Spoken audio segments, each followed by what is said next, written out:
Para terminar el acto, desde luego agradecer otra vez al Ayuntamiento de San Andrés y Sauce la disponibilidad y el patrocinio del libro. A ustedes, desde luego, por haber regalado su tiempo en un viernes tan señalado como este, que estaremos recorriendo los municipios de la isla.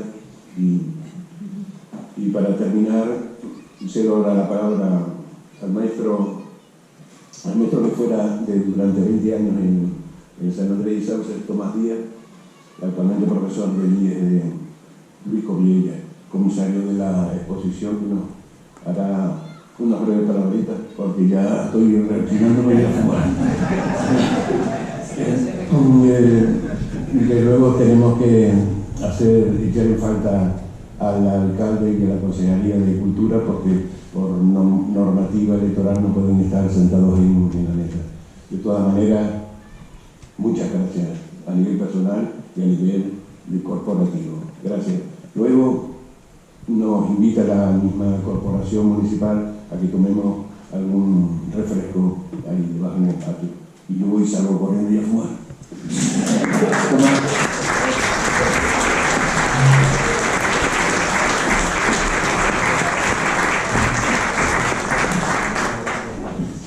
Hola, buenas tardes.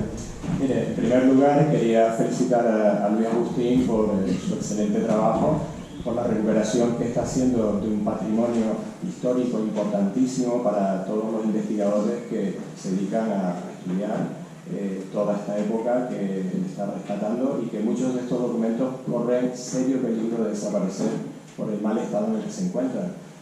Cuando ustedes vean un protocolo notarial, verán que está deshaciéndose prácticamente y que es muy difícil trabajar con ellos. También agradecer al Ayuntamiento de San Andrés y Sauce y la figura de su alcalde, don Francisco Paz, por haber hecho posible la publicación de este libro y por haber hecho posible esta exposición. Y también tengo que hacer referencia al Archivo General de La Palma, al TEA de Tenerife y al FEDAC por las fotografías que ha aportado para esta exposición. Sin su colaboración hubiera sido imposible llevarla a cabo. Y también un homenaje a aquellos pioneros de la fotografía que en La Palma, a finales del siglo XIX, principios del siglo XX, con unas cámaras enormes, eran capaces de recorrer la geografía insular para captar todas estas imágenes que podemos ver aquí, y otras muchas que deberíamos también rescatar y que deberíamos también poner a disposición de los investigadores. Bien.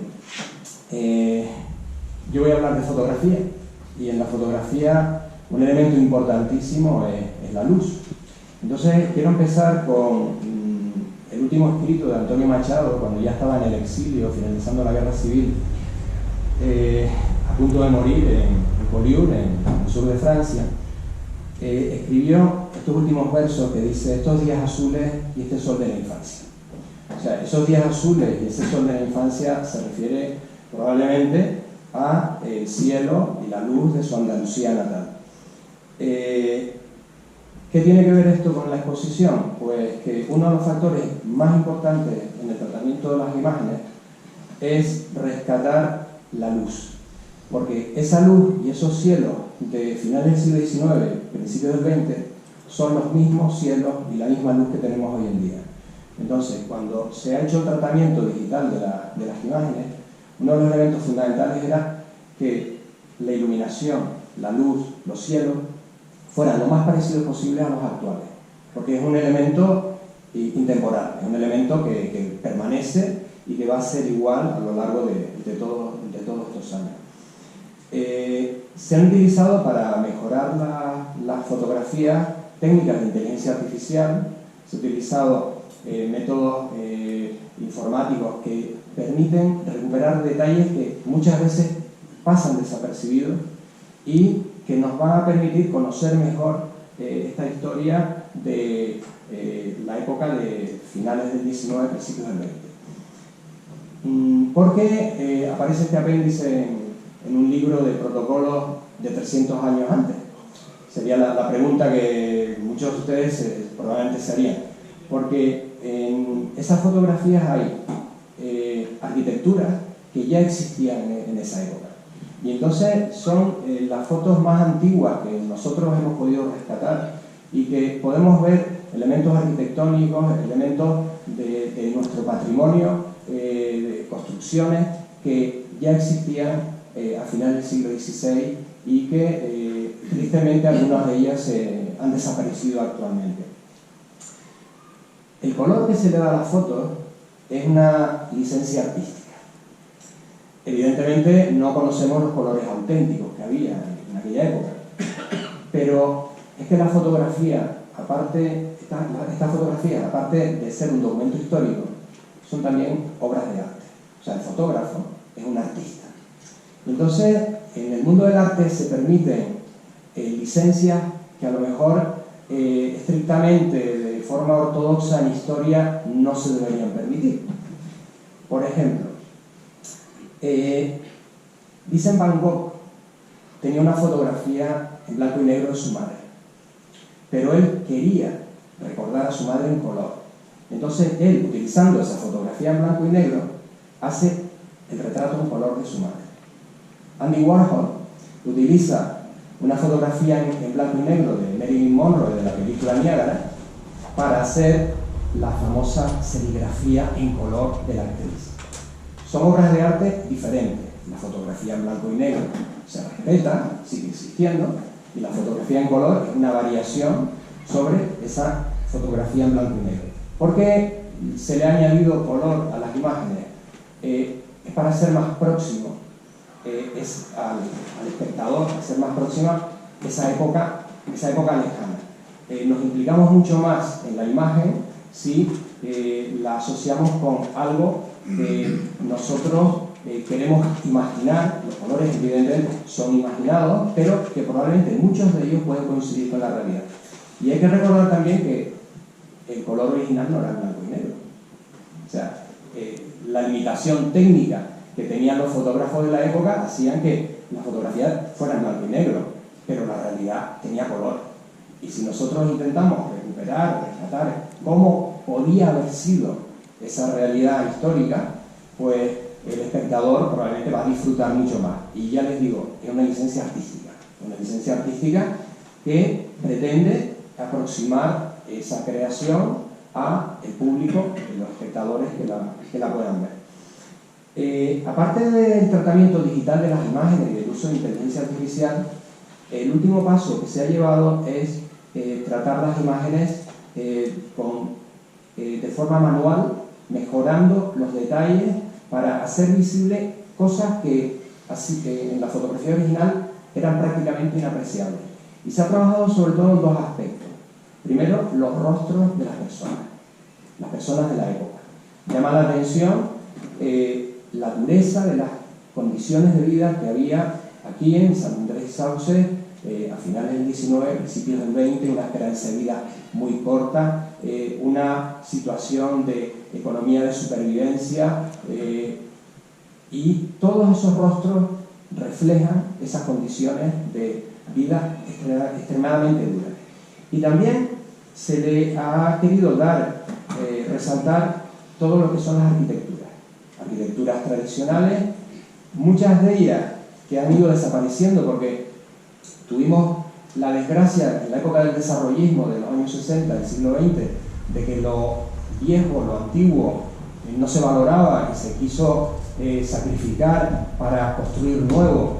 Por suerte esa idea luego se paralizó y se conserva todavía mucho patrimonio arquitectónico, pero hemos querido resaltar, ya les digo, ese patrimonio arquitectónico, esas viviendas tradicionales, todos esos elementos que le daban identidad a San Andrés y Sauce como ciudad a principios del siglo XX.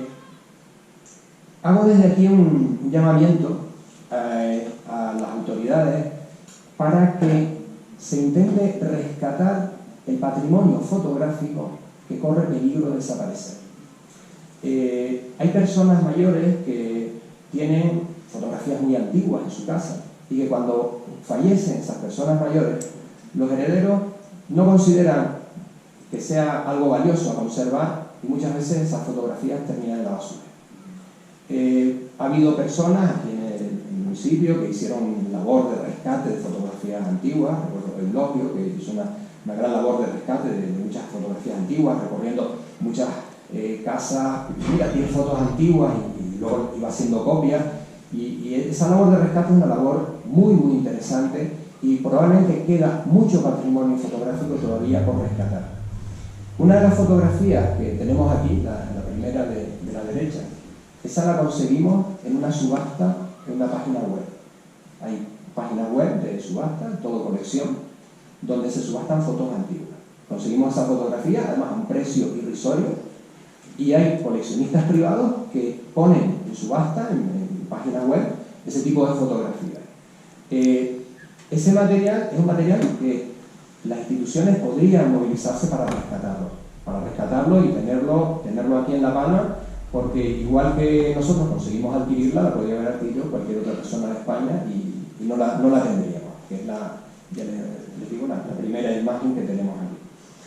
Y también nos gustaría pues que el Cabildo Insular terminara de digitalizar el archivo fotográfico que tiene y sobre todo ponerlo en internet a disposición de los investigadores, igual que ya tiene mucho fondo digitalizado, pero que termine todo el que tiene, porque hay un patrimonio ahí increíble y que nos puede aproximar al conocimiento de cómo era La Palma en aquella época.